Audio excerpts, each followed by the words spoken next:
திமுகவிலே இணையும் அதிமுகவின் முக்கிய தலைவர். நண்பர்களே, அதிமுக தொண்டர்களாக இருந்தீங்க அப்படின்னா மறக்காம நம்ம சேனலை சப்ஸ்கிரைப் பண்ணிட்டு இந்த வீடியோக்கு ஒரு லைக் பண்ணிருங்க.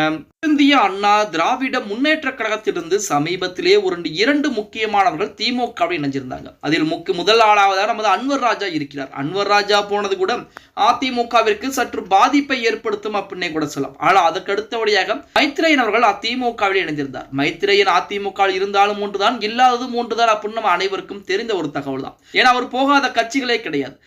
எடப்பாடி பழனிசாமி அதிமுகவில் இருந்து பாஜக, பாஜகவில் இருந்து ஓபிஎஸ், மறுபடியும் பாஜக, பாஜகவில் இருந்து எடப்பாடி, இப்ப திமுகவிலே ஐக்கியமாயிருக்கு. இப்படி இருக்கக்கூடிய சூழலில் அதிமுகவின் முன்னாள் அமைச்சரும் முக்கிய தலைவருமா இருக்கக்கூடிய நமது ஜெயக்குமார் அவர்களிடம் திமுக தற்போது பேச்சுவார்த்தை என்பது பேசிக் கொண்டிருப்பதாக செய்திகள் என்பது வெளியாகிக் கொண்டிருக்கிறது. சமீபத்திலே தங்கமணி திமுகவில் இணைய போகிறார் அப்படிங்கிற மாதிரி செய்திகள் என்பது வெளியானது. அதற்கு முன்னாடி செங்கோட்டையில் இணைய போகிறார் அப்படிங்கிற மாதிரி வதந்திகளும் கிளம்பிக் கொண்டிருந்தது. ஆனால் இந்த இரண்டு நபர்களுமே என் உயிர் போகக்கூடிய சூழலிலும் என் மீது அதிமுக கொடி மட்டும்தான் இருக்க வேண்டும் அப்படின்னு சொல்லி அந்த வதந்திகளுக்கு முற்றுப்புள்ளி என்பது வச்சுட்டாங்க.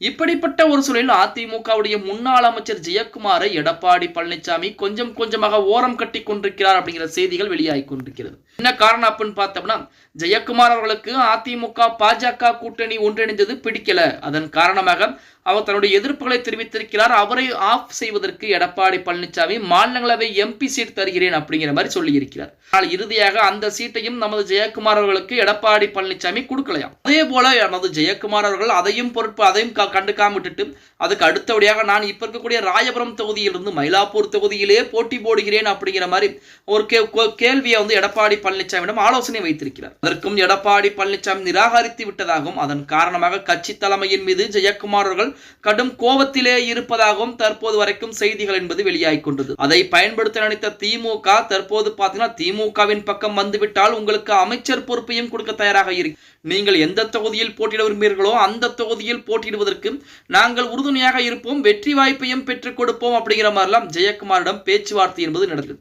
ஆனால் ஜெயக்குமார் அவர்களோ சற்றும் தாமதிக்காமல் நான் அதிமுக தொண்டனாக இருக்கிறேன், அதிமுகவுடைய எனக்கு பதவிகள் எதுவும் தேவை கிடையாது, எனக்கு இந்த தொகுதி தான் வேண்டும் அப்படிங்கிறது கிடையாது, எந்த தொகுதியினாலும் எனக்கு வெற்றி வாய்ப்பு என்பது கடந்த தேர்தலில் வெற்றி வாய்ப்பு என்பது இல்லை, அது வேறு ஒரு கதை. ஆனாலுமே நான் அதிமுக தொண்டன், என் உடம்பிலே ஓடுவது அதிமுகவுடைய ரத்தம், அந்த ரத்தத்தை பிரித்தால் என் உயிர் என்பது அப்படித்தான் எனக்கும் அதிமுக இருக்கக்கூடிய பந்தம் என்பது இருக்கிறது. நான் இறந்து போனாலும் கூட என் உடம்பிலே அதிமுக கொடியைத்தான் போட விடுவேனே தவிர மற்ற கட்சியுடைய கொடியை ஒரு நாளும் போட அனுமதிக்க மாட்டேன் அப்படிங்கிற வார்த்தையை சொல்லி அந்த பிரச்சனைக்கு ஒரு முற்றுப்புள்ளி வைத்து விட்டார் நமது ஜெயக்குமார் அப்படின்னே கூட பொறுத்து வந்து பார்க்கலாம். ஓகே கைஸ், வீடியோ பிடிச்சிருந்தா மறக்காம லைக் பண்ணிருங்க.